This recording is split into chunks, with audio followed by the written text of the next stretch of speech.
All right, welcome to another episode of your real estate podcast, and we're coming to you from the state of Maryland. My name is Raymond. I'm a local realtor, and let's just jump into interest rates right now because what I've been seeing is the market has picked back up. I had an open house last weekend, and the busiest it has ever been since that property has been on the market. That property was on the market through the holiday season, and you would be at the open house, nobody would show up. This go around, I was supposed to start the open house at 2 p.m. Somebody walked in at 1:57 with an agent walked in with a couple, and while they were in the backyard getting ready to, they've already checked out the entire property. They walked the backyard. They were getting ready to leave. Another couple walked in, and it was traffic in and out the entire time, which is great for me because obviously you use that as a way to probably get some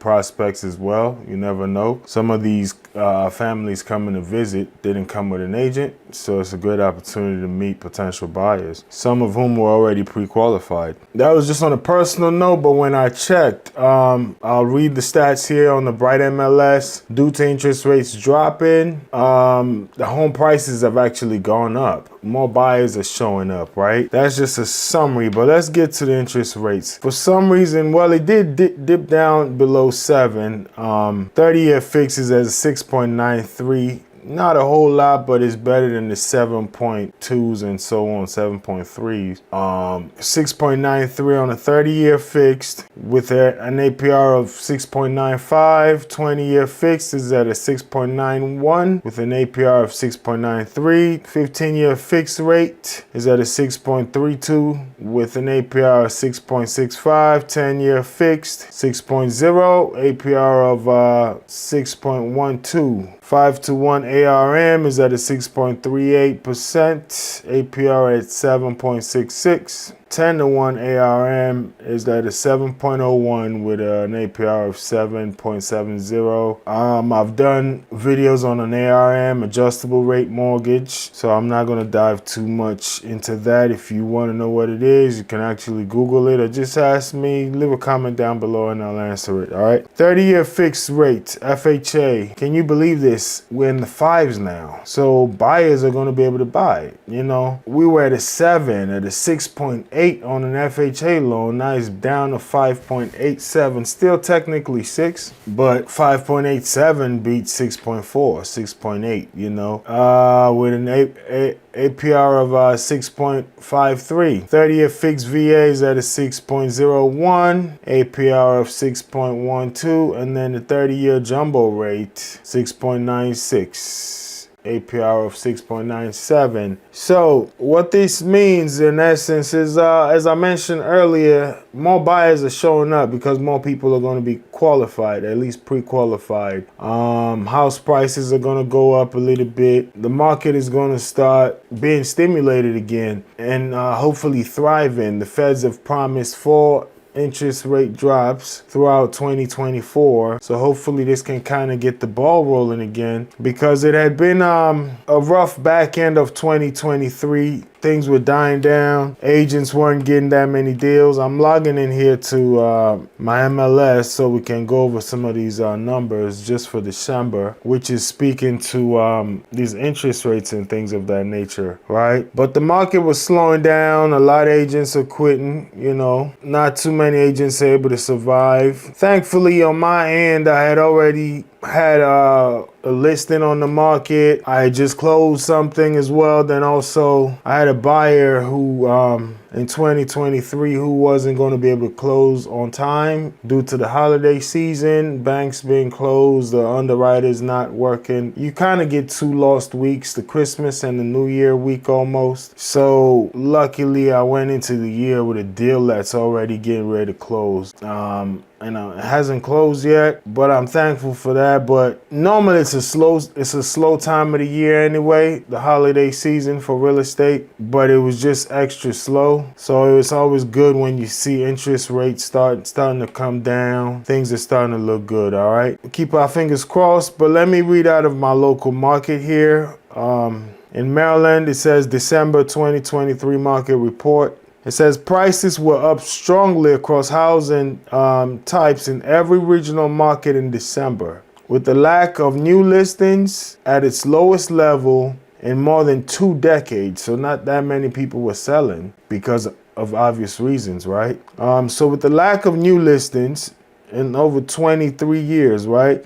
After hitting a 23-year high in early November 2023, mortgage rates fell through the end of 2023. Declining rates will improve affordability for buyers and could also bring more sellers into the market, resulting in a very busy early market year of 2024. So it's looking very optimistic as far as the market goes here. And this covers Philadelphia, Baltimore, Washington, D.C., Central Pennsylvania, West Virginia, Panhandle of Maryland. West Virginia Panhandle, Maryland Eastern Shore, and then the coastal areas of Maryland, Central and Southern Maryland, Northern Virginia as well. North Central Virginia is what it says. That's the Bright MLS. And I was just going through their numbers. So this is their press release that they put out they actually put this out 3 days ago. And it says, falling mortgage rates brought more buyers into the market in December, but they faced the same constraints that has been plaguing buyers for the past 2 years, a serious lack of homes to choose from. There were 13,109 new pending sales through the Bright MLS service area in December, which was up very slightly by 0.5% compared to the extremely low levels of market activity in December 2022. While transactions were still relatively low in December, home prices rose strongly. The median price was up 8.1% year over year, with strong price appreciation for all housing types. Example, and it gives examples, single family, detached homes, and so on and so forth. So it was definitely a little bit of a surprise to see prices rise so fast in December. It was definitely a little bit of a surprise to see prices rise so fast in December, said Dr. Lisa Strudavant, Bright MLS chief economist. Lower mortgage rates entice more buyers, but they're still finding a dearth of inventory. Prices will continue to rise until there are more houses available, right? Just some quick numbers here. It talks about the existing home sales are still sitting tight. There were 11,780 new listings added to the market in December, which is more than a 2-decade low. We talked about that. At the end of 2023, there were just 27,592 active listings on the market, which is down 2.9% from a year ago. That level of inventory translates into 1.52 months of supply. A balanced market would typically have between 4 and 5 months of supply. So not enough homes on the market. So the market is not balanced right now. Self-explanatory. So let's say no homes were put on the market from now moving forward, or no new homes were built. What they're saying is in a month and a half, all the homes on the market will be sold in this local area, and there will be no more homes on the market in this local area. All right, let's look at the national market now and see how things are going. Median price nationally is at $387,600. Let's just dive in a little deeper as far as pending home sales. Take a quick snapshot out of this. The southern region, last go around when we looked at it, the Northeast was top. But as far as month over month, the South saw the most growth. Well, the most growth happened in the West, but as far as total percentage index point, the South has a higher one. So the West Coast is up 4.2%, South is up 2.3%, Northeast is at 0.8%, and then the Midwest is at a 0.5%. But when you talk about the affordability index, it says an index above 100 coincides with a higher level of activity relative to 2001. All right. So when you look at the index, Northeast is at a 64.4. As I mentioned, the South is the highest at an 83.1. 50.2, and the West is really low at a 54.0. So the pending home sales, it's saying is steady here month over month. Not that much changed nationally. Let's take a look at the existing home sales. It says 3.82 million homes were sold. The median sales price, we went over 387,600. All right. So the market hasn't crashed, and it's kind of looking up actually, with the interest rates kind of toning down a little bit. Should be a good year, hopefully, barring anything catastrophic. Hear a lot of talk about recession and a lot of other things, but we shall see, right? All right, so let's get into the meat of the episode, right? Let's talk about the pros and cons of living in Annapolis, Maryland. What I want to do, being that I'm local here to the market, is feature a city every day, every week on this podcast, or as often as we drop them. I'm just being realistic to myself. Once the market starts to pick up, episodes may drop a lot slower. So what I intend on doing is, in this slow period, I'm kind of binge stacking and just recording a lot of content. So some of this stuff may be released later than it's actually being recorded. Whatever is timely as far as has to do with the market updates, I'll try to release those earlier, but the entire episode where I talk about pros and cons of moving to a city, or just things about a city, about real estate in general, those I can kind of drop at a later date, because I know in the spring, hopefully the market is going to be a lot busier, a lot of open houses, showings, and so on and so forth, right? But let's get into it. We're going to talk about Annapolis, Maryland. I was trying to list pros and cons, just things I could think of. I was trying to come up with 10 of each. I was able to come up with 9 pros and 8 negative reasons as far as living or moving to Annapolis, Maryland, right? Number 1 I got here is historic, right? So if you're into history, you like an old historic city, Annapolis is that. As far as the city of Annapolis, the Main Street area where the Capitol building is, close to the wharf, all of that, I mean the docks, all of that is beautiful, right? And very historic in the way it looks. I'll probably link down in the description below. Yeah, so as I was mentioning, if you're talking about historic, Annapolis is the place. Kind of like some areas in Washington, D.C., for instance, some buildings are protected by the Lakefront Trust. So I'm going to veer off a little bit, but I just want to give you guys an example. Excuse me. So for instance, in Washington, D.C., some of the structures of the building are very old, and an owner may go sign up their house for a trust. So let's say you own a house, you can go to the Lakefront Trust and say, I want my house to be part of the historic archaeological preservation of the city, something along those lines. And then they're going to include your house into the trust. And that puts an easement on the house, meaning a new buyer, if I want to buy that house, I automatically am signed into the easement without me, even if I don't want to conserve, be part of any conservation, or I want to remodel the house as far as the front aesthetics of the house, I can't do it if the previous owner signed into that trust saying they want to keep that building historic, right? So Annapolis, as far as the city, has a lot of those historic kind of buildings, and I'm pretty sure there has to be some kind of stipulations, sort of like DC, that's keeping that area as far as the docks and the Capitol building, the Main Street area. Historic Main Street is what it's called, or what it's known as. There has to be some stipulations keeping that area that way. So it's a very historic city. Also, number 2, I would say the waterfront. It's a coastal city,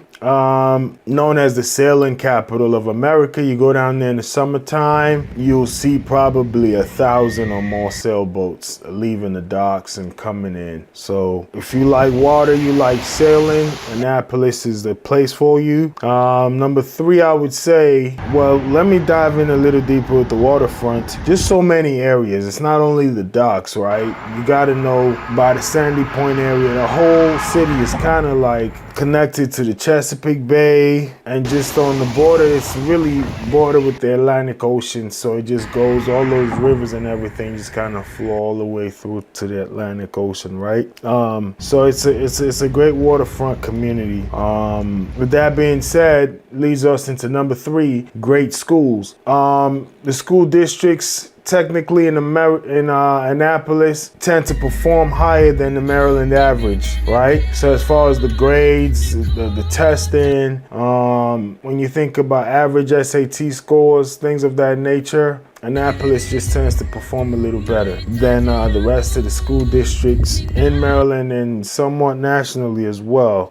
It's in the top school districts in Maryland. So that's for families. If you got kids and you want them to have a good education, that can be an area you want to go.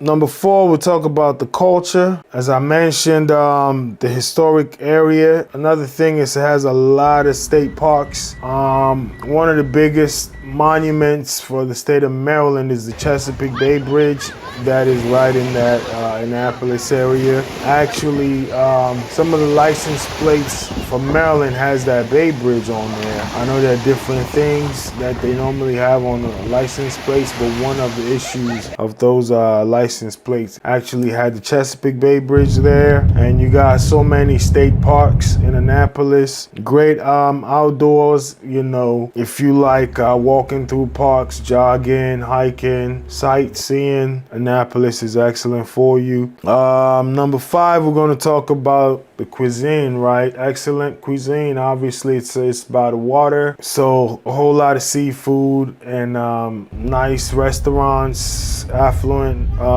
just fine dining restaurants. You also have some of the simple stuff, like if you go, you got to know the right neighborhoods, right? But for instance, when was this? Maybe on Monday of last week, I was stopping by one of my showings my listings in Annapolis, and I saw a sign at the entrance of the community. But when I drove in, it was for a food truck that pulled into the community and was selling to neighbors, and they were coming out and buying. So you also have these food trucks that got good tacos and just different cuisines, and also nice pizzerias and stuff like that. So the food and the dining in Annapolis is excellent. Number 6, we'll talk about that small town feel. For instance, even what I just mentioned, the taco food truck pulling into a neighborhood, and neighbors kind of know a salesperson already, to where they were coming outside to go patronize that person. It gives it that a small town / family vibe. You kind of know each other. Even though it's the capital of Maryland, you know, somehow some cities just got that big city vibe to where everybody is hustling and bustling. You don't get that feeling in Annapolis. Not to say it's not busy, because we're going to get to that, but it just gives you that small town vibe to where you got pockets of communities and neighborhoods to where you may know your neighbors and you may kind of build a bond, right? Number 7, I would say a patriotic feel, right? That depends on who you are, because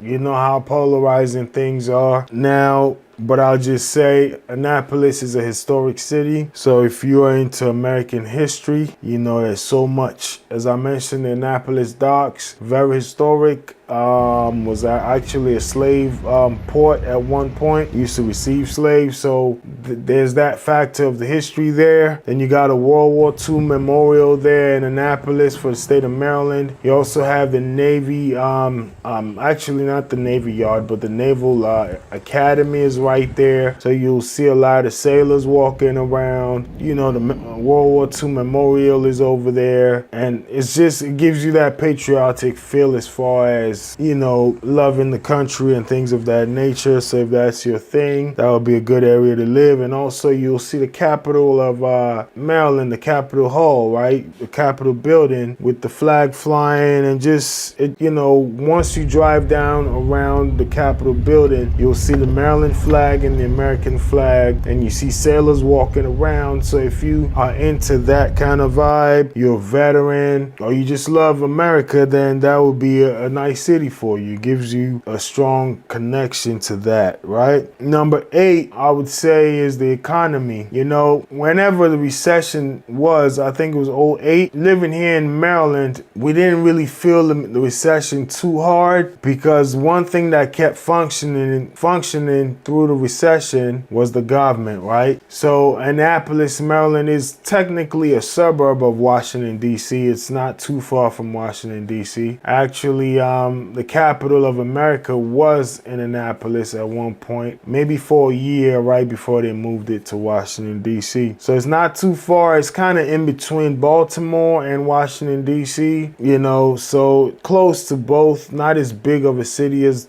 them, but that helps with the economy, right? You may have people who work in D.C. and live in Annapolis. And also, as I mentioned, the Capitol building, or it being the capital of Maryland, a lot of state government bodies have offices, for example, the governor and all of these things, and a lot of offices that facilitate the Maryland government and keeps it running are kind of based in Annapolis. So when things like that happen, it kind of trickles down to the surrounding communities. The average household income in Annapolis is $92,026, which is way higher than the average household income of America, which is somewhere around 64,000, I believe. So not a bad place to live. And finally, number 9, this I thought was going to be a con, because a few years ago, Annapolis's crime rate was a little bit higher than the national crime rate, which was surprising to me, because just being familiar with it, it didn't come across as such. But maybe just because it's a big city, it's affluent as well, and you got disparities in income. But based on the crime rate, as we know what's been going on all across the country, crime rates have kind of skyrocketed. So Annapolis actually fall way lower than the national average.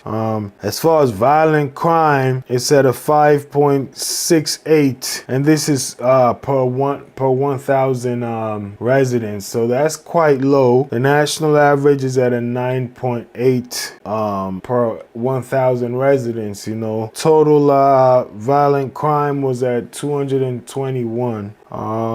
Property crime was higher at 792. Obviously, a lot of probably nice cars, a lot of good businesses, and also nice homes. So more property crimes, which is 19.48 per 1,000, but this is still lower than the national average, so that's actually a good thing. As far as the crime rate is way lower than the national average as far as this year. Previous years was not always so, but it's always fairly decent, right? All right, so hopefully that helped. Those were the pros, and let's talk about, well, let's just summarize. Historic waterfront, great schools, great culture, excellent cuisine, small town feel, patriotic feel, get a patriotic feel, and strong local economy, right? If you are, and definitely the crime rate is lower than the national average. So if you're thinking about moving to Annapolis, Maryland, there you have it.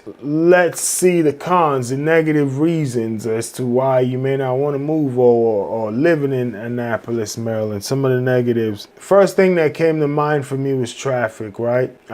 Because I was just there, as I mentioned, going to one of my listings, and thankfully for me, my side of the street wasn't where the traffic was, you know. But I couldn't help but notice the other side of the street. Let's say I was going this way and the traffic was coming in the opposite direction. Over on that side, it was bumper to bumper traffic. And I was just thankful that, wow, I'm glad I'm not stuck in that. Like, it wasn't moving an inch. So Annapolis can get like that, especially Route 50, even down Main Street and all of that. It can get heavy traffic. But Route 50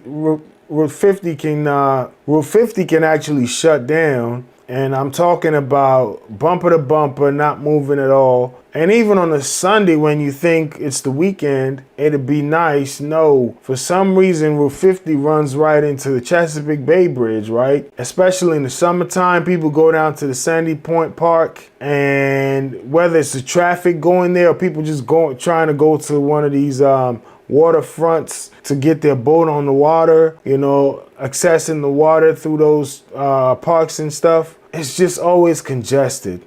Or people just taking their family to go grill and just sit by the Bay Bridge. It's always congested. Chesapeake Bay Bridge.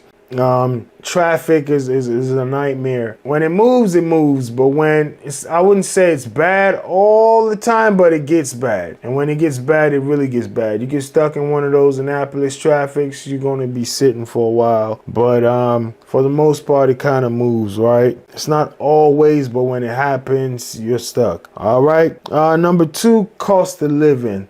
As I mentioned, the average average household income is at $92,000. The average home price in Annapolis was somewhere around $600,000, right? So the cost of living is not easy. You got to pay to play. In order to live in Annapolis, you got to have some kind of money. Well, you're going to have areas where you can kind of get in where you fit in, but for the most part, it's expensive, right? You know, you got obviously maybe a few homes priced at $300,000, but then you got $1 million homes, right? So that average now is somewhere in the mid to high 600s. So cost of living is super expensive over there. The taxes are going to hit you as well. One, because of the waterfront, just a lot of things trying to keep the district historic, or keep the city just functioning the way it is. Taxes are high in Annapolis. Don't know what to tell you, no way around that. It is what it is, right? Number 6, I would say. Is that 6 or 5? Well, that's 5. So number 5, I would say it's flood prone, right? Because of the waterfront, it's a coastal city, you know? So you get rare hurricanes. It's nowhere close to Florida, but every now and then, I remember the last one they hit up here. I think, was it Elizabeth, I believe, or Irene? I'm not too sure. But anything coming up the coast, you're going to get flood alerts, right? Just what comes with living on the water, right? So just keep that in mind. If you're going to live on the water, you're going to deal with these issues, right?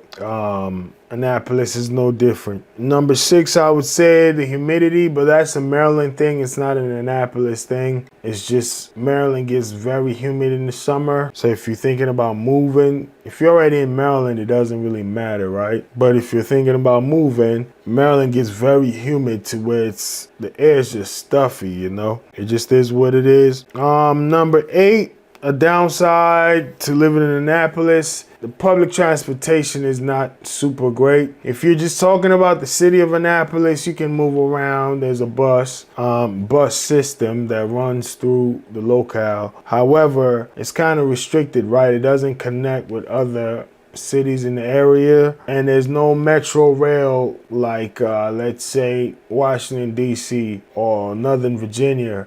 Because if you're in this area, you know, the Metro Rail connects Washington, D.C., Maryland, and Northern Virginia. The same train line runs through all of that, right? Annapolis is kind of left out. So might be a good thing. It keeps certain people out, but it might be redlining technically, right? Depending on how you look at it. So that's a negative. You may want to be driving if you're going to live in that area. All right. Well, let's move on to talking about pros and cons of selling your house for sale by owner, right?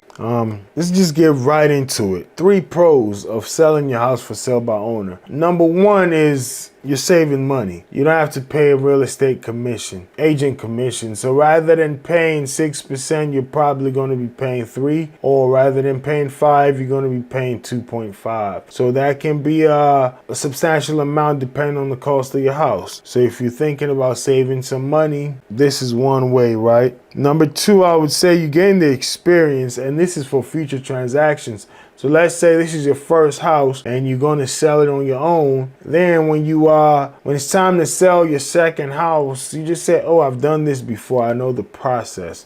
So it kind of gives you that notch under your belt. So not only for yourself, but let's say your sister now wants to sell a house, or one of your kids want to sell their house. You know, one of your neighbors, you can come in handy and just walk them through step by step. So you gain the experience of how to negotiate, how to write contracts, how to see the whole process through.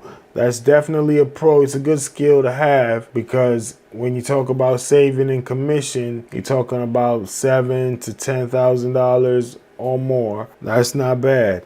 Number 3, you're in control. So you're in control of the negotiations. You're in control of the showings, people coming into your property. You're in control of that. You can put your rules. I mean, you technically can through an agent, but in this case, you are literally in control. You can be there and watch who comes in, things of that nature. And when in regards to open houses, you're also in control of who comes in. You know, I was watching this luxury house for sale. I think it was in Northern Virginia, and the owner was saying, as far as showings, only those that have been pre-qualified. So now you're in control. You can kind of filter all these type of things, right? Only those that have been pre-qualified can come view my property, you know? So you get more control. So those are 3 big reasons as to why you may want to sell your home for sale by owner. Just it gives you a lot of control. All right, to recap, you get the experience of doing that, and that's also building your real estate acumen and knowledge that you can utilize later for not only yourself, but for family members and friends. And finally, we also talked about saving on commission costs, right? Let's talk about the cons now, negatives of selling your home for sale by owner. What is a pro can also be a con. Saving money, right? You lose money sometimes when you sell for sale by owner. On average, nationally, homes sold for sale by owner average $30,000 less than those sold by a real estate agent. So there's a British saying that goes, penny wise, pound foolish. You're trying to be penny wise to save on a $5,000 or $6,000 commission, and then you're losing $15,000, $20,000 on the entire transaction. You could have paid that agent that little commission and still net more. This is just, people may say, oh, you're an agent, that's why you're advocating this. No, this is just stats and data, and also personal experience. I can give you 2 that come to mind off the top of my head. One was in Silver Spring. I met with a gentleman, wanted to get the listing, and he was like, oh, my friend is a realtor. They told me I can do it on my own. Silver Spring is a very hot market here in Maryland. In maybe a week or so, that house was gone, right? And I called him again, just trying to follow up. Hey, how's it going? He welcomed me in when I went there, walked me through the entire house. Then he said he's going to do it by himself and the house is going to fly. He wasn't lying. He was very knowledgeable about his area. Houses don't sit around, right? So his house was gone. I think he sold it for, if my memory serves me correctly, $535,000, gone in a week. But the average in that area is $575,000. So even if he had paid a commission of $25,000, $25,000, he still would have been able to net more than $535,000, you know? But he was okay with it. He had a second property in Florida. I'm just saying that one I knew, man, I didn't get the listing and you didn't get in as much as you probably would have got. But he didn't care. So if your goal is to save money, what I'll say, if you're selling for sale by owner, please get a good CMA done. Get an appraisal, you know, just appraise the property. But also an appraisal report might come at $500,000, but the market is paying $550,000. So do some good quality research. Watch houses in your neighborhood. Look at them apples to apples. There's a video, tell you what, I'll link down in the description below how to do a CMA, right? So you can compare. Okay, it's a 3-bedroom house, but that house across the street has two garages. Mine only has a 1-car garage. How much does the garage cost? And then you factor the difference. Same with the number of bathrooms, the size of the lot, the square footage. Things of that nature can all factor in. So if you're not going to go with a real estate professional, then do your due diligence. Really, not only what the appraisal report says, but also what is the market paying for your house. Some people are asking too much, some are undercharging, you know, not asking enough. So if you're going to do it on your own, please make sure you don't get robbed. The second one I would say is in St. Mary's, Southern Maryland. Spoke to the gentleman. he agreed to do a listing appointment. I tried reaching out to him and he didn't pick up for the listing appointment, right? These things happen. You know, you may set 10 appointments, 7 of them would happen and 3 may fall through. So that one just fell through. But I followed up again a week or so later. Hey, what happened? You know, are you still open to meet? He said, no, I'm under contract right now. And it's gone. And I didn't say anything. Under contract for $318,000. Average in his neighborhood was going for $345,000. $345,000. So even if he paid 15 grand in commission, even 20 grand, he still would have made more money than the 318 that he got. So just my personal experience from what I've been seeing, not all the time, but some of the time, and the national average says, on average, people selling by owner lose $30,000 than those selling with an agent. Just is what it is. Sometimes the benefit of selling with an agent as well, not to advocate, I'm just giving pros and cons, is if you go with a solid agent that is very familiar with your market, that can get multiple offers in, then they can probably start a bidding war, as opposed to you just putting it on Zillow by yourself. So it depends, right? But just do your due diligence. Make sure you're getting enough what your house is worth. Number 2, I'll say the paperwork. That's a con, right? Writing contracts. Selling a house sometimes is a 60-page contract thing. You know, so if you're not a meticulous person and you don't like all that tedious work, not knowing all the laws and all the required county documents that you may need, each county, each HOA, each city just has different requirements in different forms. So that's why I said it can be a plus once you go through all of that to now have the knowledge to know what's required. But learning that process and going through it can be a little too much, especially if you're a professional that has a full-blown career and a family going on. That's probably why some people just say, you know what, I'll let an agent deal with that. So the paperwork and the admin, right? So when we're talking about admin, just being on time with documents. I mentioned earlier in the podcast that I had a closing lined up for 2024 that hasn't closed yet. One of the things holding that up is the homeowners association takes 20 days to release the documents to the seller, right? And in my mind, I'm thinking the seller's agent didn't file for those documents in a timely manner. So when we got to closing, the title company's like, we can't close. They don't have the HOA transfer of sale packet, you know, and the agent is telling me, oh, I ordered it more than 20 days ago. Who knows? I just have a feeling, I may be wrong, just have a feeling that it wasn't ordered on time. So selling by owner. But you see how these things can go with an agent that's not doing their due diligence. But just having the experience, knowing, okay, I'm going to need this resale packet. I'm going to need this appraisal report sent within X amount of days once you receive it signed from whoever. Whenever I sign the contract, I need to share it with both parties. Also, when the house is sold, how long do you need to keep the documents for, right? For us real estate agent, we're required to keep them for three years.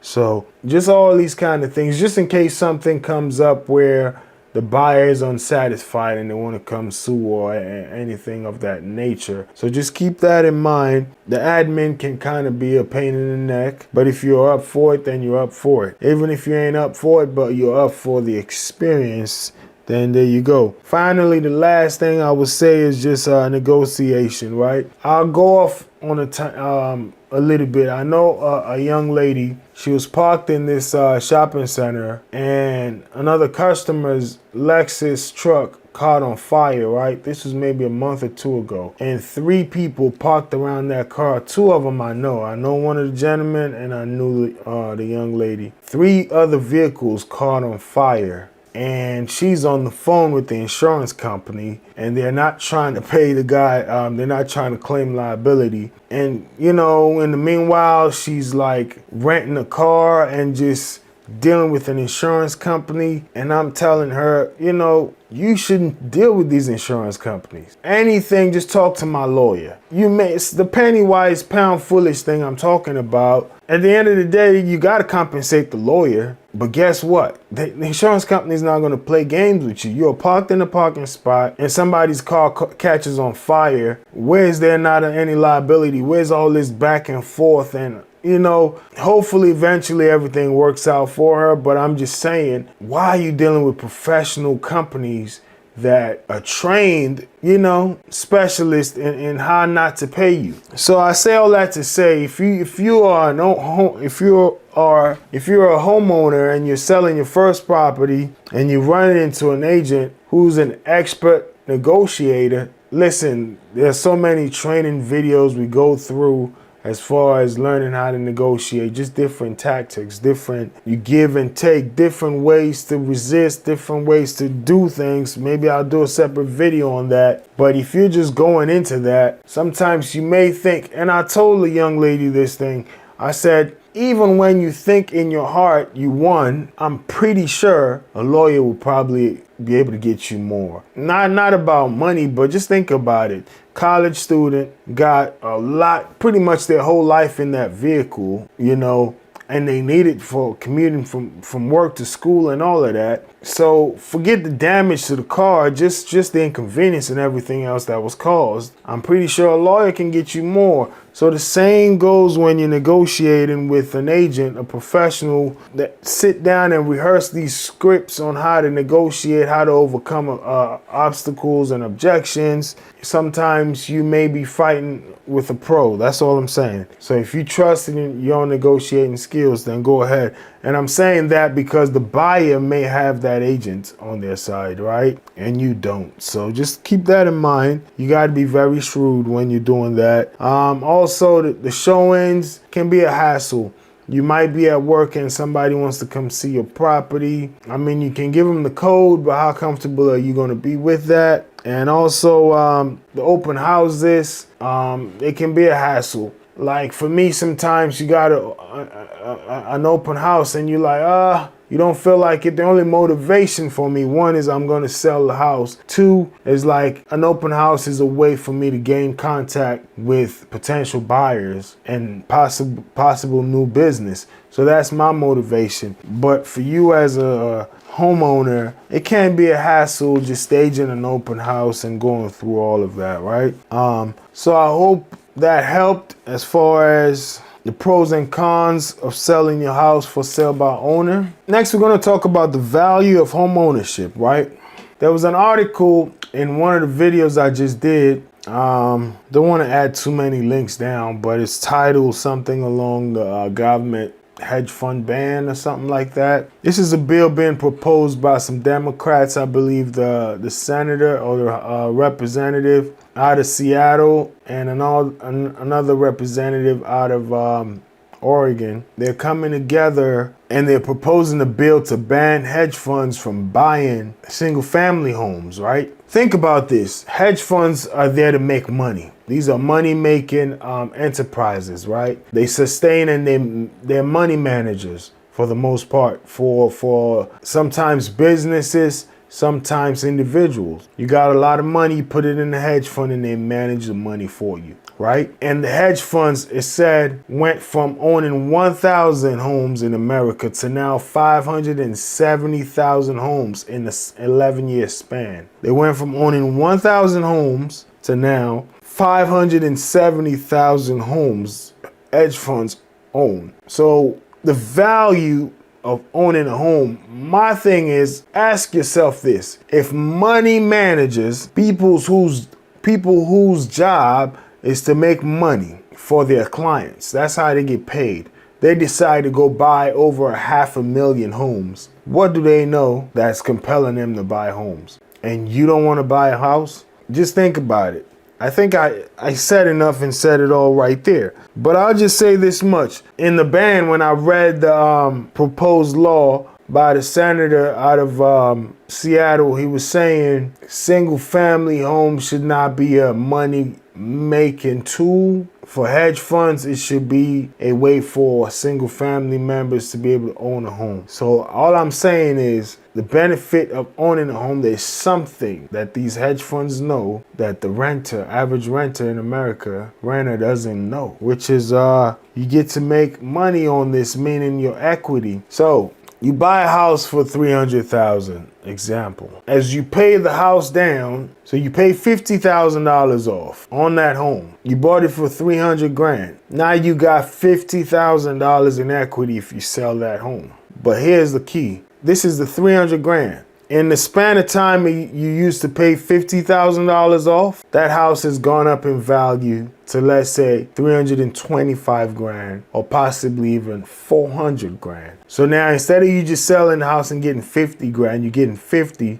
plus another $100,000 plus another 25, depending on how much it appreciated in value by. That's what these hedge funds know why they're going after single family homes and why the government is trying to stop them from going after single family homes. So the main or the number one reason as to why you should purchase a house, or the value, number one value in home ownership, it just gives you equity, right? It's a wealth creation strategy. Number two, I'll say stability, right? I remember living with my dad. He owned a house and we just stayed there pretty much all my entire childhood until I moved to my mom. My mom, on the other hand, was a renter, so it's now you're going to different schools. You know, living with your dad, you got your same friends, you know, just same neighbors. It's just a different vibe.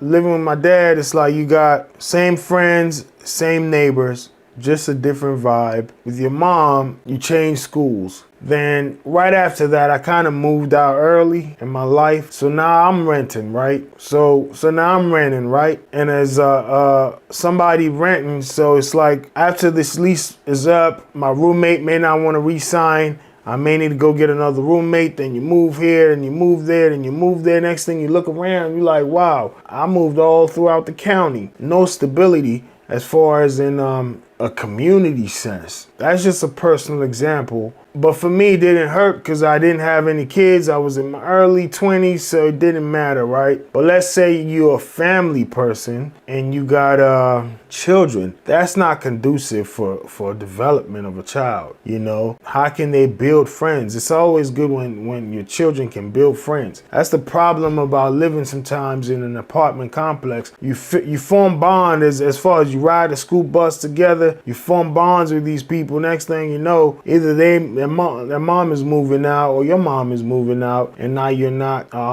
you can keep in touch, but it's not the same as when you see them every day from the neighborhood basketball court to the school bus, and you just grow together, right? So stability, especially for families, if you can find your nice neighborhood and your kids kind of grow there and grow with other children in that neighborhood, just that's a value I believe that home ownership brings that renting doesn't always do. I mean, you can always rent in the same spot for a long time. Actually, after 5 years or so of renting in an area, your rent technically starts to decrease a little bit, or after 10 years, depending on the landlord and whatever arrangements you have. But all these years, you're paying all this rent. You're not owning any equity. So let's say you're not moving a lot. You can still rent the same spot, but sometimes you move. You're just tired of it. Your family grows and you move, right? So stability, I would say, unless your job is one that calls for you to move, I would always recommend to have a house, and you know, if you're raising a family, to have a stable location. I mean, there's always an entry-level house, then your retirement home, the house that you feel as though, okay, my family and I are going to retire at this house. Sometimes a young couple may just buy their first house just to get their foot in the door of ownership, and after years of paying down the equity and the house appraised, plus their income has grown, the family has grown, they can then transfer and buy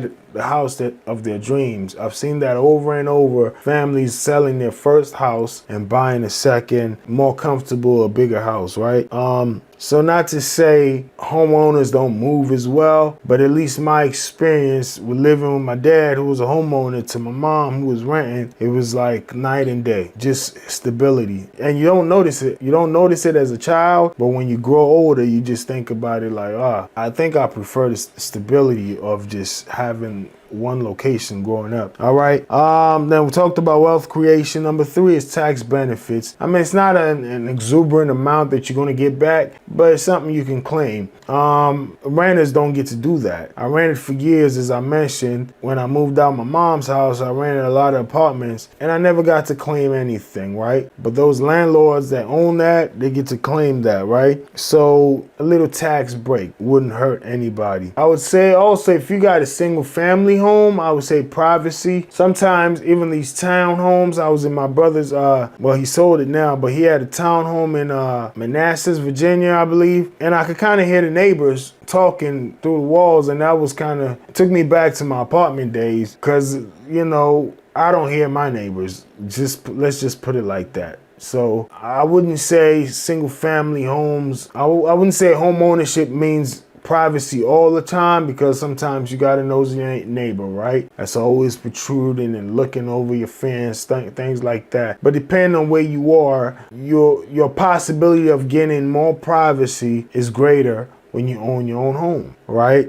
Especially a single family home. With a nice little size yard, you may be able to just have that time to, I don't want to say secluded, but you may have the privacy, right, of you and your family, as opposed to walking down the hall in an apartment complex, too many people. Some people like that kind of vibe. Then more control, creative control. Let's say you want to do some interior design, you know. If you paint an apartment, you might lose your security deposit, you know. So your home now, you can do that, right? So that's just, for me, some of the value in home ownership is so much more, but I think that will suffice for now. And while we're there, we're just going to talk about renting versus buying, right? Just like, just going to compare the two. And let's just start with buying, right? Stability, as I mentioned, in buying can also be a negative, meaning you're stuck. Sometimes you're stuck with a mortgage, huge mortgage, and you can't just sell it and move on, right? Renting, on the other hand, you got the flexibility, all depending on the type of lease you signed, obviously. But sometimes, even if you signed a year or 2-year lease, for a little fee, you can get out of that in a month, right? Let's say you get a great job opportunity and you have to travel. Some of these jobs would actually pay off that little fee for you so you can travel, right? And actually help you move, just depending on the job, right? Selling, it takes a few months, at least a month or so, to kind of get the home sold. So I would say you're kind of stuck more. Just maybe you're tied into this mortgage, all of that. It's easy to move, more flexible when you rent. You may not want to be buying a new house every year, you know, but when you rent, if you want to live in a different neighborhood every year, that can be a plus. You can do that. Depending on your job, you can actually go rent a house in Mexico and work online. I've seen that happen, right? Wealth generation goes towards the buying side. Flexibility, I think, goes towards the renters. Wealth generation goes towards the homeowners. Not too much wealth generation is created from renting a house. You're actually losing money all the way around. Renting can be cheaper depending on the area. It's not always true though, you know, but it can be cheaper. So if you're just talking about monthly payment, sometimes it might be cheaper to be a tenant. Let's talk about repairs and maintenance. Renting kind of wins that, because all you got to do is pick up the phone and call the maintenance guy. Call the office and tell them, hey, my faucet is leaking. Hey, the screen is broken, something, you know, and they come and they fix it. On the other hand, as a homeowner, you got to call a handyman or you got to get handy yourself, right? So I would say, as far as maintenance and repairing, unless you got a slumlord, as far as a landlord, if you got any quality property manager, then you rather rent than own if you're talking about just repairs and dealing with repairs, right? Taxes, we talked about not being able to claim taxes when you rent. You can claim taxes as a homeowner, and obviously in the vein of wealth generation, you can actually sell your property, definitely you can't sell your rental unit. Some people may be able to sell them to, for instance, if you're living somewhere in Manhattan in one of these billionaire row houses where everybody wants to move into a house, but you're the only one there, you can kind of cut a deal. That's the only way I know where a tenant can actually make some money, just selling the location to another buyer, bypassing the lease. But that's not even all the way legal, right? So you can't sell, let's just put it like that. You can't upgrade as a renter, but as a seller, you can definitely upgrade your house based on any easements and restrictions that may be. We talked about early in the podcast, we talked about Annapolis being